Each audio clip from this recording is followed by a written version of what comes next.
Tak, bratia a sestry, som vďačný Pánu Bohu, že som dostal tento text z Lukáša. Je mi veľmi blízky po dobu celého môjho života a veľmi blízke mi je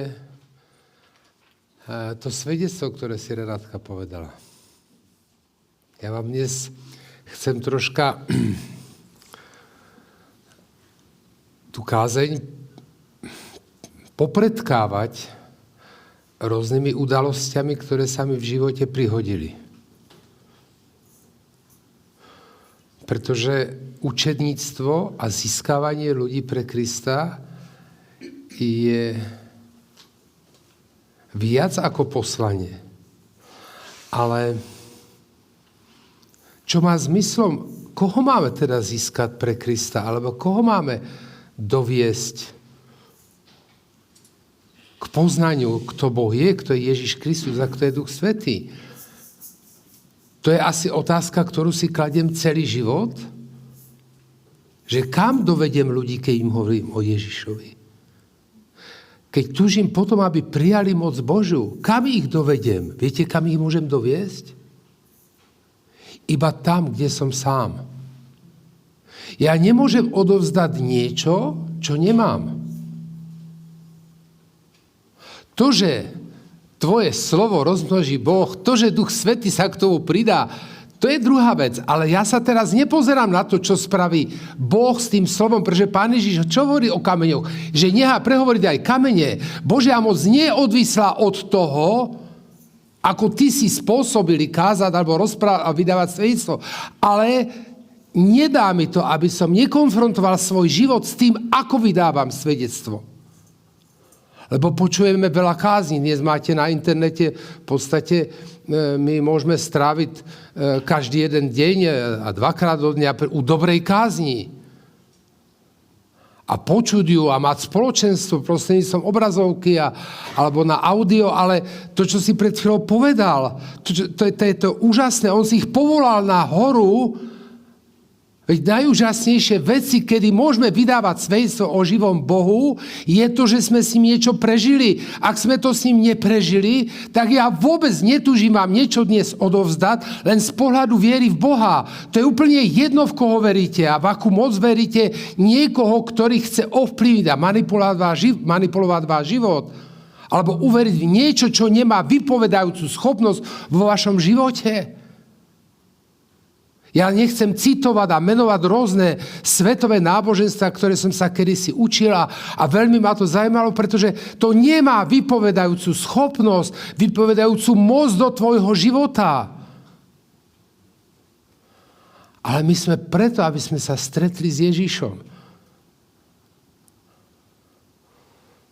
Ani to snad neviem tak vystihnúť slovami, ako je pre mňa vzácne, neskutočne vzácne. A viete, že cestuje mne je neskutočne vzácne spoločenstvo veriacich ľudí.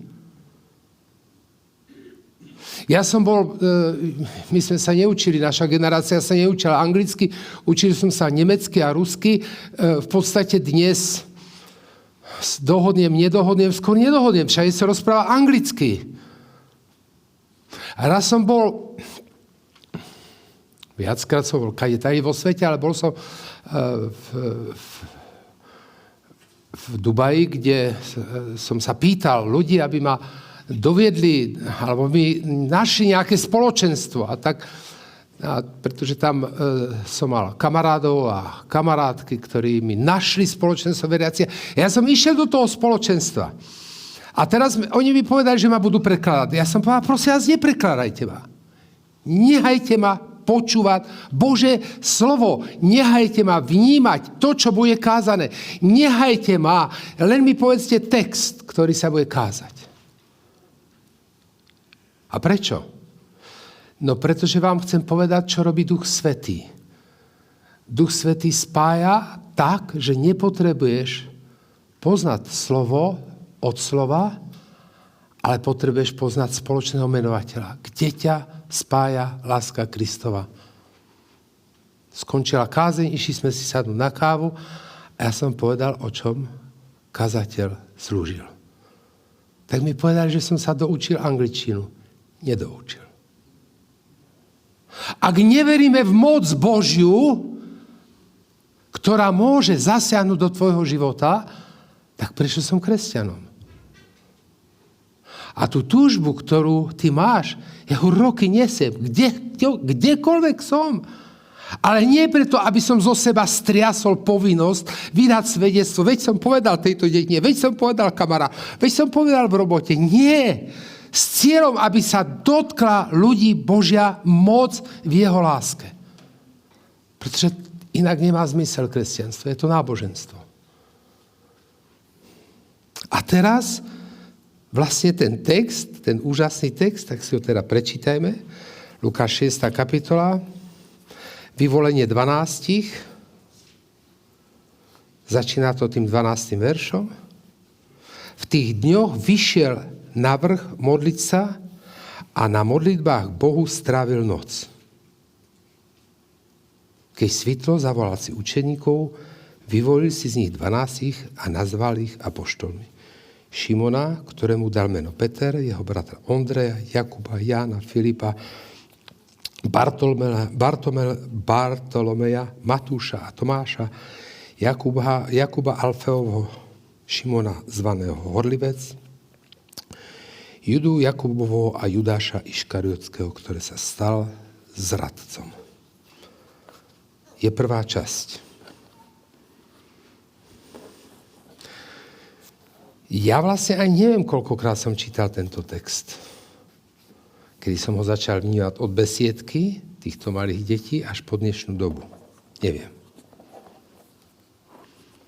Ale nikdy som nenašiel to, čo som našiel teraz. Uvedomujete si, že Pán Ježiš vyvolil 12 učeníkov a 12 učeníkov za ním prišlo na vrch. On si ich vyvolil a oni všetci do jednoho prišli. No, my sa tu niekedy zbierame na brigády alebo na peňažky, koľko to stojí a niekedy, kde je Vladko? Je tu Vladko Sochor? No niekedy on ani sám nevie, koľko ľudí príde na brigádu a koľko to spraví. A tu Pán Ježiš si vyvolil 12 a medzi nimi bol aj Judáš Iškariotský a 12 prišli, ani jeden nepovedal nie. Dnes máme problém dať 2-3 ľudí dohromady. Máme problém, aby sa manželia dohodli. Máme problém, aby v robote, vo firme, viete, čo sa hovorí, ako môžeš založiť biznis? No, 2 je veľa, 1 je málo. Prečo? No lebo sa ľudia stále hádajú a nemajú nič spoločné a tu Ježiš si jednoducho vyvolí 12. Nie je to zázrak? A poďte sem a oni za ním prídu nahoru. Nemali svoje povinnosti. My sme to minule počuli od brata kazateľa. Tá dynamika Ježišovho počiatku pôsobenia. On do toho vkročil na plné obrátky s plnou energiou. Keď pochopíme Božie slovo ako dynamiku nášho života, tak sa niečo začne diať. Tak budú prichádzať ľudia k obrátení, aj keď na to toľko rokov čakáš. A k tomu vám poviem jeden príbeh, lebo to je tvoje evanjelium. My sa totiž niekedy bojíme písať vlastné evanjelium. Viete, čo je evanjelium? Prečo nám nevadí v Biblii, že je 4-krát evanjelium napísané? Sa opisuje rovnaký text. 4-krát. Z iného pohľadu, z iného cítenia. Ale 4-krát máme ten istý text. A či sa epištoly sa neopakujú vo svojich výrokoch? Opakujú. Stále si to pripomíname, opakovanie, matka múdrosti. A to nie je, aby sme zbierali iba skutky. Viera bez skutkov je mŕtva. Áno, to je všetko, ale poznáte ich po ovoci. To všetko poznáme, ale my chceme mať za sebou niečo, čo sa udialo prostredníctvom teba. Je to prirodzené. Je to prirodzené. Je to prirodzené, aby niekto, predminulé, keď som vás už som hovoril, proste aspoň za jedno duchovné dieťa. Jedno jediné. Je prirodzené, že kde 2 sa milujú a sú manželia, tak túžia mať deti. Je prirodzené, keď miluješ Ježíša a dotkol sa tvojou láskou, aby sa ti narodilo duchovné dieťa. To je niečo tak prirodzené ako nič iné. A Pán Ježiš, kde boli dotedy tí 12? Čo robili dovtedy? Svoju prácu. Miško, nehaj svoje roboty, poď, zajtra ideme na misiu. No dobre, a ako vyživím rodinu? Ja mám 3 deti. Nový zákon nám nedáva celkom vypovedajúcu schopnosť toho, aby nám povedal, čo ktorý učeník bol, ako mal rodinu, koľko mal detí. No tým sa zaoberá starý zákon, ale to povolanie nebolo vôbec jednoduché. To nebolo na jeden deň, to nebolo na týždeň. A oni nevedeli, že to bude na 3 roky. A oni nevedeli, kto je Ježíš, veď bol tesár. Čo vyžarovalo z Ježíša, že sa za ním vykročili? A to je povolanie učeníkov. Čo z nás vyžaruje? Aby tomu, komu hovoríme o Božích veciach, príjme Ježíša do srdca.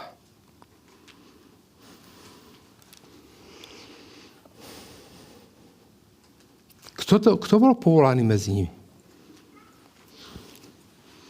My to čítame na záver, tam to máme napísané. To je viac menej opisná vec, pretože už vedel ten, keď Lukáš písal, že Judáš je ten, ktorý zradil, ale čo bolo v Judášovi, keď bol povolaný? A prečo vôbec Boh dopustil, aby Ježiš povolal Judáša? Aký k tomu bol dôvod? Nebolo to narušenie celej tej kontinuity toho, čo Ježiš ako odkaz mal odovzdať, to muselo byť poznačené zradou? To má tak neskutočnú výpoveď v tom, že každý deň tvojho života má s tebou Boh svoj plán. Ale vedľa je diabol, ktorý má s tebou tiež svoj plán. Ako prežívame dobro, tak pamätaj, že vedľa, ruka v ruke s dobrom ide zlo. A je vedľa nás. A akokoľvek sa modliť, Pane Bože, nech už diabol ma nepokúša, je zbytočná a zmetočná modlitba. My máme prostriedok, ako zvíťaziť nad diablom a toto za nás Boh nebude robiť. Judáš sa stáva zrkadlom toho, čo Ježiš priniesol. A teraz mi povedzte jednu vec. Veď to poznáte, ten text, Vladku to začal o tom rozprávať. Hneď v zápätí za tým ide, že on ich vyzbrojil mocou Božou a on ich poslal. Kam? Choďte a kážte evanjelium. Uzdravujte, vyháňajte zlých duchov. A je tam napísané, že 11 ich vyslal. Nie. On vyslal 12. On vyslal aj Judáša. A Judáš bol účastný toho, že sa vyháňali démoni, že sa uzdravovala, kázalo evanjelium. On bol tam. Viete, koľko ľudí vo vašom prostredí, susedov, v rodine, ja neviem, kde všade v robote, počujú evanjelium, zväz evanjelium, koľko razy prídu do cirkvi, koľko razy sa obrátia a z ničoho nič sa obrátia a tak, ako prišli, tak odídu.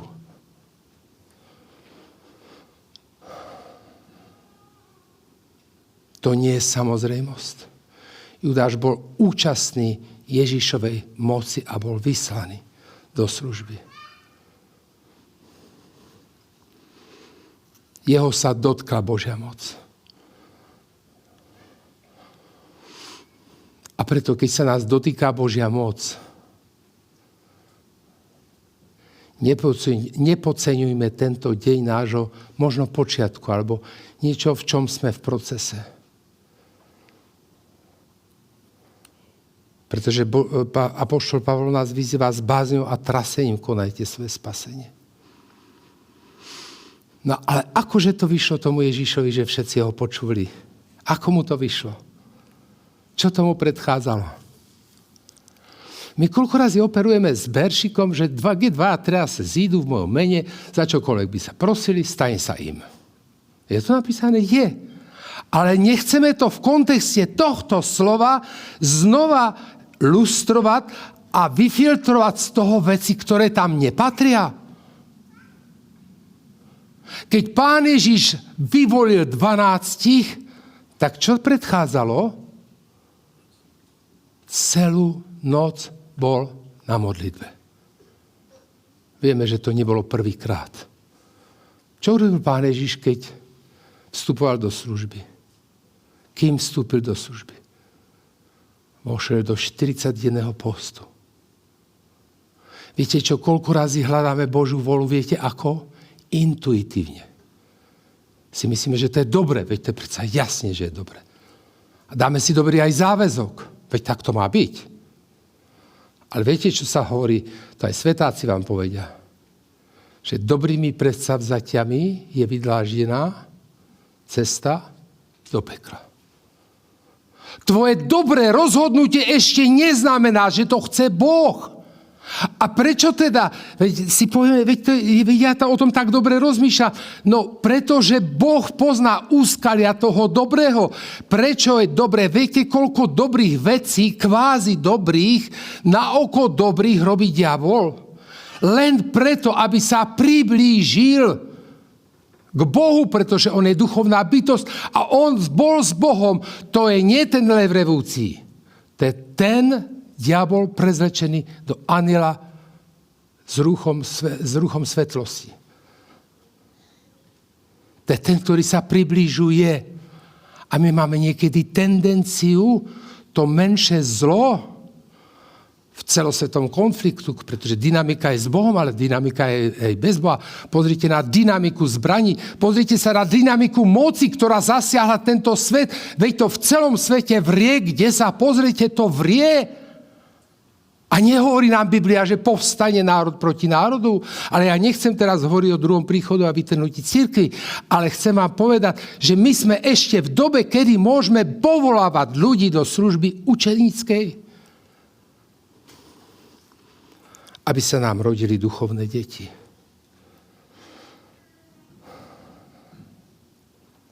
Keď otec si sadne so synom, máte 4 deti, hej? Keď príde za tebou tvoj syn a chce rozobrať nejakú vec, či mu sa ty zle poradíš? Oci, ja to vidím úplne inakšie. Vy ste postihnutí tou vašou dobou, v ktorou ste žili, ale vieš, to je tak. OK. Ale prišiel si pre radu, ja ti poviem. Keď to takto spravíš. O čo viac Otec nebeský? Veď to máme napísané. Či snad syn, keď prosí o chlieb, mu dá Otec kameň? Keď prosí o mäso, mu dá hada? O čo viac Otec nebeský dá Ducha Svätého tým, ktorí ho milujú? On v tom dobrom má tú rozlišovacú schopnosť v tom, čo je jeho vôľa pre tvoj život. Preto sa nepomýlil ani v jednom. Preto všetci 12 išli. Nebol tam opravný prostriedok. Jeden z mojich príbehov, môjho evanjelia, životného evanjelia, som sa dostal na vojenčinu. Poviem vám jeden starý príbeh z evanjelia a jeden nový príbeh z evanjelia. To je to, čo si píšeme vlastným životom. Pred 52 rokmi som bol na vojenčine Stříbro. 30 km za Plzňom, smer západná hranica. Veľký nepriateľ pre nás bolo NATO. Sme všetky mapy kreslili, ako Varšavská zmluva zaútočí na NATO, alebo ako sa bude brániť. Dnes sme spojenci, no tak viete, ako to vo svete chodí. A bola to doba tvrdej konzolidácie strany a komunizmu, kde bol zákaz. A kde bol zákaz na rôznych oficiálnych miestach, napríklad v školstve, zákaz vyučovať a viesť deti k Bohu. Hovorilo sa tomu marx-leninský vedecký svetový názor. Dokonca učitelia museli podpísať sľuby, že tak budú viesť deti. Ja som sa dostal na vojenčinu, kde som bol v dôstojníckej škole, kde sme mali striktný zákaz. A ja som narukoval na vojnu tam. povedal mi, že toto nesmieš vraveť o Bohu, o Ježišovi. No či snad, keď vysielal učeníkov, veď oni sa pýtali, a čo budeme hovoriť? To boli jednoduchí ľudia. A čo im povedal Ježiš? Nestarte sa. Nás upozorní, nie, že tu niekto bude vnášať nejaké kresťanské maniere. Viete, že som urobil prvú vec, keď som prišiel do toho Stříbra na izbu, otvoril som Bibliu, položil som ju na okno, sadol som si a modlil som sa. Ja viem, keď to platilo vtedy, tak to platí aj teraz a bude to platiť. A ja ťa prosím, Bože, pretože za týždeň, mesiac, 3 mesiace som nenašiel jednoho človeka, na vychádzky nebolo možné, že to bolo to napätie zbytočné medzi Varšavskou zmluvou a NATO. My sme nemohli ani chodiť von, to znamená, že sme boli zavretí v kasárniach a ja som nenašiel jednoho človeka, s ktorým by som mohol sa modliť. A tak som potom tužil jednoho brata. A tak vždy, keď som si ráno sadol, tak som sa modlil. Prešlo 7 alebo 8 mesiacov. Ja, Pane Bože, ja snad pôjdem do civilu a ty mi nikoho nedáš? Ja tu tak dlho bývam, ty si mi povedala svedectvo. Mne to tak rezonuje v mojej mysli a ja nakoniec pôjdem do civilu a tu nikto nebude? Prešlo tých 7 alebo 8 mesiacov a ráno, jeden deň, bola sobota, som si čítal Božie slovo, modlil som sa a zostal som s jedným vojakom, ten bol sám. On to sú tie poschodové postele, jeden spí dole, druhý spí nad ním a on bol na tom vrchu, cez uličku, takže bol chrbtom ku mne, tam spal, chrbtom otočený. Ja som si čítal a modlil sa a zrazu som počul také poťahovanie. Ako keď niekto začína plakať. Čo sa to deje? A častejšie. A potom už aj hlas bol do toho pridaný. A hovorím, Jendo, ty spíš, anebo bdíš? A nič sa neozvalo. A tak som si čítal ďalej a z ničoho nič to prepuklo v plač. On bol hore. On sa ku mne otočil a viete, čo mi povedal? 8 mesiacov sa pozerám na teba. Ako bojuješ s kasárňami, s ľuďmi, s veliteľmi pre meno Ježiš, s krstom, na ktorý si chcel ísť. A vieš, kto som ja? Ja som syn kazateľa, ktorý utiekol z cirkvi, z rodiny, pretože som mal Boha už plné zuby. To boli keci, ktoré som nevedel počúvať. Keci, aké keci? Falošnosť, neúprimnosť. A ja hovorím, prečo? Čo sa také stalo?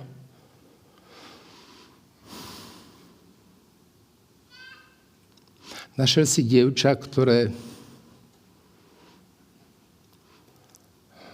sa stávalo tak urputne proti Bohu, že otec sa s tým nevedel zžiť.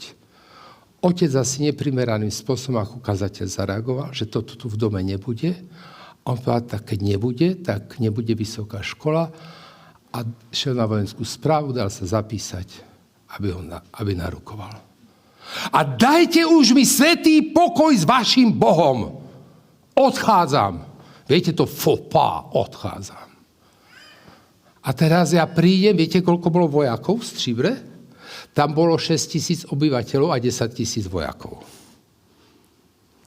Pán Boh si našiel tú úžasnú vec. Našiel si ten mladý manželský pár. Našiel si a doviedol ho do mojej izby.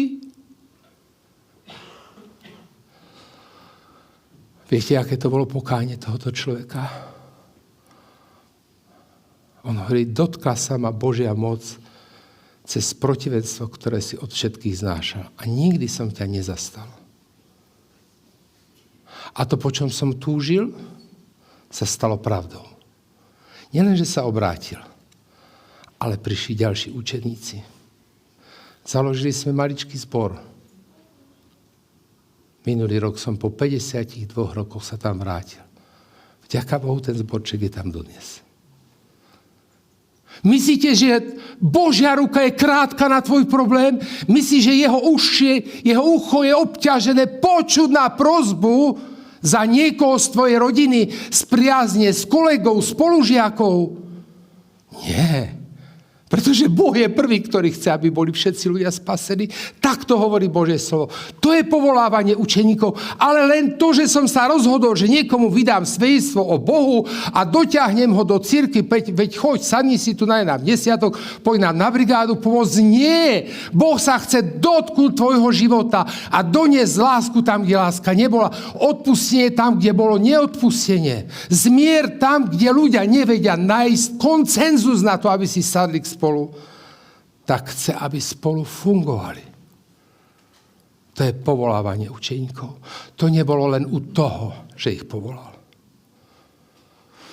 A apoštol, mi tu je napísané, že ich menoval do rádu apoštol. Ja si myslím, že nechcem prepisovať Bibliu a preklady, ale 3 roky boli učeníkmi. Oni sa naozaj učili. Apoštolmi sa stali, keď Ježiša nemali a dostali sa do palby. Boli konfrontovaní s vierou a s odhodlaním toho, čo pre nich Kristus je. A jeho odkaz. Iba vám prečítam záver života 12 učeníkov. Matúš v Etiópii zomiera mečom. Marek v Alexandrii bol ťahaný za koňom, tak dlho až zomrel. Ulicami mesta. Lukáš bol obesený v Grécku. Jána hodili do vriaceho oleja, ale prežil to. Asi len pre poslanie, ktoré mu Ježiš dal. Prosím ťa, postaraj sa o moju mamu. Pod krížom. Tak sa asi o ňu postaral. Bol som v Selčuku, kde dožil Ján svoj život v popálení, ale prežil. Jediný. Peter ukrižovaný hlavou dole, Jakub v Jeruzaleme zhodený z chrámu a keď zistili, že to prežil, tak ho ubili k smrti. Jakub, syn Zebedov, sťat v Jeruzaleme, rímsky vojak, ktorý videl, ako ho mučili a sťali, tú chvíľu vyznal vieru a nechal sa sťať vedľa neho. Bartolomej, misionár v Ázii, bol ubičovaný k smrti. Andrej ukrižovaný v Patrase, súčasné Grécko. Zbičovali ho a naťali ho na kríž tvaru X. A jeho posledné slova boli: dlho som túžil po tejto hodine, aby som pre Krista mohol takto zomrieť. Tomáš bol dobodaný v Indii. Juda Tadeáš zabitý šípom. Matúš Matej ukamenovaný a popravený. Apoštol Pavol mučený a popravený Nerom. Štefán zo skutkov poznáme, ukameňovaný. Či snad dnes takto končia kresťania? Nie. Nekončia. Ale keď niekde budú takto trpieť a trpia pre meno Božie, viete, čo hovorí? Sa pýtali Boha, kto sú tam tí? Oni hovorí, to sú tí svätí, vyvolení, ktorí trpeli pre meno Ježiš. Pretože Boh nevylučuje, že pre meno Ježiš ľudia trpeli, na rôznych miestach sveta trpia a nemožno, ale určite budú trpieť. Obzvlášť v 7 rokoch súženia. Povolanie učeníkov, povedzte mi, keby to vedeli, ako skončí ich život. Išli by do toho? Ja si myslím, že niektorí by spochybnili. A že by povedali, musím si to rozmyslieť. To je to učeníctvo. Pán Ježiš nezískal ľudí iba preto, aby neboli súčasťou nejakého spoločenstva. On ich vychoval rozmer učeníctva a apoštolstva. Preto chceme, aby cirkev rástla. Pre túto vec aby sme získavali ľudí pre Krista. No poďme do toho Deja, 17. a 19. verš, kde je napísané, keby to zostúpil, že ich povolal na vrch a tam je potom, keď potom zostúpil, pokračovanie, zastal na rovine a spolu s ním veľký zástup jeho učeníkov, veľké množstvo ľudí z celého Judska a Jeruzalema, z primorského Týru a Sidonu, ktorí prišli, aby ho počúvali a boli vyliečení z neduhov, uzdravovali, boli aj tí, čo ich trápili nečistí duchovia a všetok zástup snažil sa ho dotknúť, lebo sila vychádzala z neho a liečila všetkých. Nerobme výseky z Božieho slova, že bereme Boha za svedka, že sa za niečo začneme modliť a povieme, že máme na to nárok. Nárok vyplývajúci z toho, že 2-3 sa budú modliť. Kochaj sa v Hospodine, dá ti žiadosti srdca tvojho. A neviem, koľko zasľúbení. Poviem, nie. Je to pravda, ale predchádzalo tomuto prvé. On vyšiel na horu, celú noc sa modlil. My prichádzame na pravdy Bože v našom živote v spoločenstve s Otcom. Nielen preto, že sme si vymysleli dobrý skutok, nielen preto, že si myslíme, že toto sa patrí. On na to prišiel, keď s ním sedel. To nie je modlitba, koľko sa modlím a čo všetko vravím. To je modlitba, že koľko razy sedím a počúvam. Koľko razy sedím v aute a počúvam a rozmýšľam o tom, že Boh nie je odkázaný na nič a na nikoho. On je, ale bez toho, že ty chceš byť jeho priateľom, nemôže nič spraviť. Túži po vzťahu. No a poďme teda k tomu, čo robil. Z toho vrchu, z toho stretnutia, z tej komórky, kde nás vyzýva, choď a modli sa, vyzbrojený vchádza a v moci Božej uzdravuje.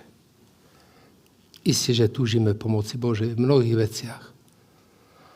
Ale nie je to z popudu Božej, nie z popudu môjho rozhodnutia a dobrého predsavzatia. A všetko končí, nejak mi to nejde dohromady. Ten text blahoslavenstiev. No tak počúvajte to. Vtedy pozdvihol oči na učeníkov a hovorí, blahoslavení chudí, lebo vaše kráľovstvo nebesí. Blahoslavení, ktorí hľadujete, budete nasytení, blahoslavení, ktorí plačete, lebo sa budete smiať, blahoslavení ste, ak vás ľudia nenávidia a vylučujú z vás a hnobia a zavrhú vaše meno ako zlé pre syna človeka. Radujte sa v ten deň a plesajte, veď hlava vaša odplata je hojná v nebi. Lebo ich otcovia práve tak robili prorokom. Ako sa to spája s dnešným pohľadom cirkvi prosperity? Máš slabú vieru, preto si chorý. Máš slabú vieru, preto nemáš peniaze. Máš slabú vieru, preto nemáš dobré povolanie, máš slabú vieru. To je tvoja viera. To musíš do toho ísť, musíš vyznávať. Si zdravý. A raz som sa dostal do takej palby, ja nehovorím kto, aby som nikoho nekritizoval menovite, ale toto, nie že kritizujem, ja to rozsudzujem, ja nemám potrebu to súdiť. Ale ja nemôžem, keď Pán Boh dopustia, máme spustu príbehov starého aj nového zákona, keď ľudia ochoreli, kedy naozaj mali nedostatok a Boh to dopustí, či snad nedopustil na Jobove zvesti, ktoré prišli, či nás snad nedopustil na Abrahama, že toľko čakal na syna, či snad nedopustil na Jozefa, ktorý čakal vo väzení na sny, ktoré sa majú splniť, aj na nej možno zabudol, či snad Jakob netrpel. Všetci čakali. V čase sa dokonávala ich viera. Ak mohli byť 10-krát, 50-krát, 1000-krát vyznával, že to nie je pravda. Akože nie je pravda, keď mi doniesli, že syna roztrhala zver. My musíme niekedy prijať fakt. My nemôžeme tlačiť Boha a krútiť mu ruku do toho, čo chceme my. Ale máme skúmať Božiu vôľu. O mne, o tebe, o rodine, o práci. V tejto moci Pán Ježiš Kristus uzdraval. A prečo tu spomína tú chudobu, hlad. Áno, môže to byť prenesený slova význam, ale aj reálny význam. Kedy ste mali najbližšie k Bohu? A načrime do svojich životov. Kedy? Keď ste boli na dovolenke? Keď ste dostávali doma, kolaudovali ste? Keď ste prevzali diplom na vysokej škole a mali ste zábavu? Vtedy ste boli najbližšie Boha? No, ja si myslím, že tam sa utrusila aj modlitba, Pane Bože, ďakujem. Je to tak? Ale kedy ste mali najbližšie k Bohu? Čo vás priviedlo k Bohu? Nie náhodou vaše trápenie? Nie náhodou niečo, čo vám dalo rozmer, ja pre túto vec nie som schopný ďalej existovať a žiť? To je silnejšie ako ja? Toto je to slovo.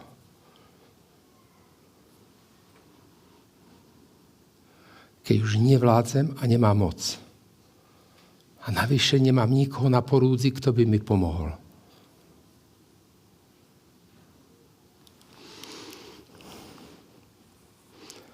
Pretože Pán Boh hneď ten protiklad hovoril, lebo budú nasýtení, lebo sa budú smiať, lebo budú bohatí.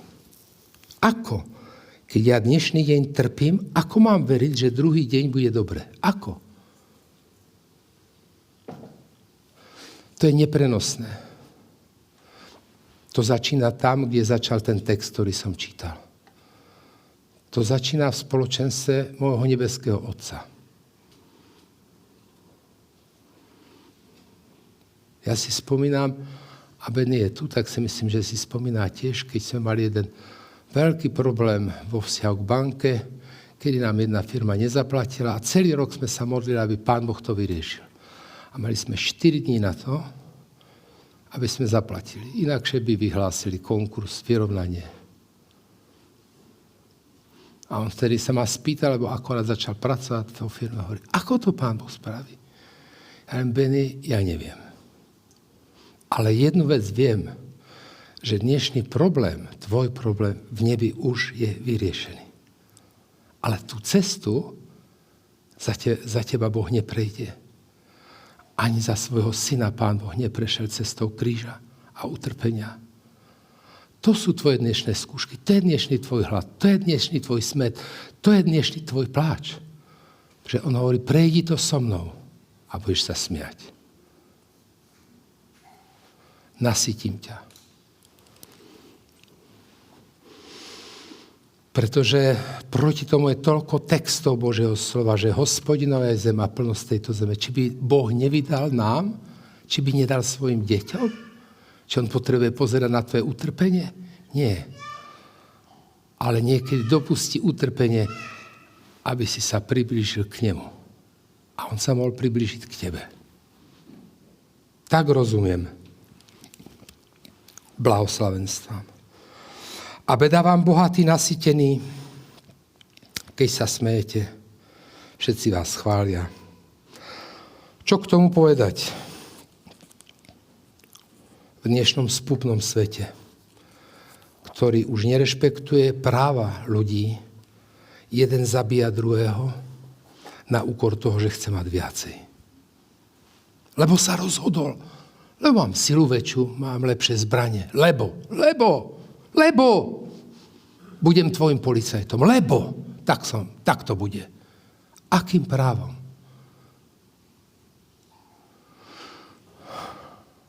A to pozeráme na to iba spovzďaleč. Pakistán, Afganistán, Izrael, Palestína, Irán, veľký problém. Už dlhodobo pretrvajúci problém Ukrajina, Rusko, Venezuela, Mexiko. Nehovorí nám náhodou slovo Božie, že posledné doby sa budú vyznačovať, že povstane národ proti národu? Nevyzýva nás toto slovo k tomu, aby sme zmapovali svoj život a prestali sa zaobrať malichernosťami a drobnosťami a začali horliť za tých, ktorých Pán Boh ti dal do života, ako poklad, ktorý vedľa teba žije, v boji za jeho spasenie. A k tomu, aby sme zaplňovali nebo, k tomu, aby sme sa pripravili na vytrhnutie cirkvi Ježišom a na druhý príchod Pána Ježiša Krista. My už sme apatickí k tým správam, neviem ako vy, ale už som toho všetko toľko prečítal, že už je, a teraz jedna strana, druhá, tretia, štvrtá, každý má na to iný názor. Diplomácia skrachovala. No prečo sa to deje? Prečo práve násilie? Prečo práve národ proti národu? Kde je koreň toho? V nebi, keď Boh stvoril Lucifera na čo? Múdreho, pekného, chvalič to bol. A on čo urobil? Chcel uchopiť moc a zvrhnúť moc z neba na seba. Tak tu chce niekto zvrhnúť moc na seba, uchvátiť moc a vládnuť tomuto svetu. Odjak živa túžil potom diabol, aby dostal pod kontrolu tento svet a vykinožil a vyhubil kresťanov. To je jeho plán s cirkvou. Boží plán? Choďte a kážte evanjelium. Za jedno dieťa, duchovné dieťa, začni zápasiť opravdové pred Bohom. A k tomu, čo máš, k tomu bohatstvu. Je zlé byť bohatý? Nechcem už to rozvázať, to je na ďalšiu tému. Nie, Božie slovo nehovorí o tom, že je zlé mať peniaze, ale milovať peniaze. Títo ľudia totiž majú pomyselnú istotu toho faktu, že prešli na druhý breh, tak sa tomu hovorí. Že už sú nezávislí. No lenže tretí breh neexistuje. Tam je koniec. A ukončím to tým druhým príbehom posledného duchovného dieťaťa, ktoré som vyprevadil pred 2 týždňami k Pánovi. Lebo Pán Boh mu doprial za celý život môjho svedectva, Renátka. Opovrhoval, ironizoval, až sa vysmieval, až to došlo tak ďaleko, že som povedal, ak s nami nechceš, keď prídeš sem a zdieľaš moju kuchyňu, dokonca spíš u mňa a máme spolu program a nechceš zdieľať to, že ťa zoberiem do zboru, do cirkvi, prosím ťa, už sem nechoď. Ja žijem pre ne iné hodnoty. A prečo si taký? Niekedy musíme jasne povedať, to sme a nekoketovať s týmto svetom. Viete, k čomu to dospelo? Dospelo to k tomu, že Pán Boh mu dal milosť. Obrátil sa. To je genéza, to je, ako ty si povedal, ja by som to rozvetvil a tak rád by som vám to trošku rozvetvil, čo sa všetko udialo. Dosť na tom, že mesiac pred Vianocmi volá Zdenku, bolí mi strašne břicho. A ja mu vravím, no tak mal si problém kedysi s žalúdkom, tak choď. Rýchlo sa daj vyšetriť. Jo, oni mi objednali na březen. To bude teraz ten mesiac. No a tak som mu našiel spôsob, ako ho vyšetriť. No, vyšetrili ho to tak, že pán primár mu povedal, že je to fatálne. Z toho nie východiska. Metastázy na pečení a rozsiahla rakovina pankreasu. A co mi tím chcete říct? A ten primár mu povedal, no, nemáme prostriedky na to, ako to liečiť, operovať. To je tá fatalita? A ja hovorím, áno. A tak mi zavolal, hovorí, Zdenku, príď za mnou. Tak som za ním prišiel a hovorí, nemá Boh moc ma uzdraviť? Ja hovorím, má. A ty, když se tak modlíš, to by Pán Bůh mockrát říká, co se stane. A většinou se to vždycky stalo, tak to znám. Tak co ti říká o mne? A hovorím, Jirko, je to veľmi ťažké. Pán Boh mi povedal, aby som ťa pripravil na odchod z tejto zeme. Viete čo, keď ste s Bohom, Boh hovorí jasne, my to niekedy dopleteme. A viete, čím to dopletieme? Tým, čo chceme. Našou túžbou. Našim predsavzatím. Veď Boh má tú moc. Tak nech niečo robí. Môžu ti zítra zavolať, tak mi zavolal. Tak som za ním prišiel a za noc to strávil tak, hovorí, áno, súhlasím s tým. Doprovoď mne cestou toho zbytku tohoto života. Mesiac to trvalo. Zobral som svoju sestru, chodili sme za ním. Ja len jednej veci ľutujem, že som nenahral jeho poslednú modlitbu. Ja som dávno nepočul niekoho s takou vďačnosťou vzhliadať k nebeskému Otcovi.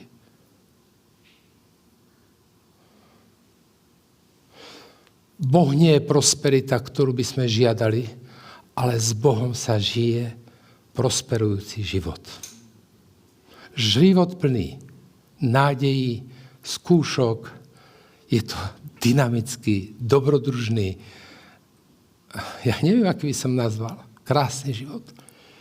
A tak, ako kedysi sme v biznise s tým Benim sa modlili, aby Pán Boh vyriešil patovú situáciu, tak už zázrakom vyriešil za jeden deň. Neuveriteľne. Tak aj dnes má pre teba riešenie a možno, že nemá riešenie do zajtrajška. A má pre teba riešenie, že dnes nastupuješ cestu trpezlivosti, bdelosti a vďačnosti na modlitbe. K tomu nech vám Pán Boh pomáha. A všetko, čo vám dal Boh do vašich životov, raz som urobil také rozhodnutie, a to už asi 15 rokov, je to veľmi dobré. Vráťte to Bohu späť. A staňte sa hospodárom svojho tela, svojho zdravia, svojej peňaženky, svojej domácnosti, svojich schopností, hrivien, intelektu. Ľahšie sa žije. Nech vám Pán Boh požehnal. Ameň.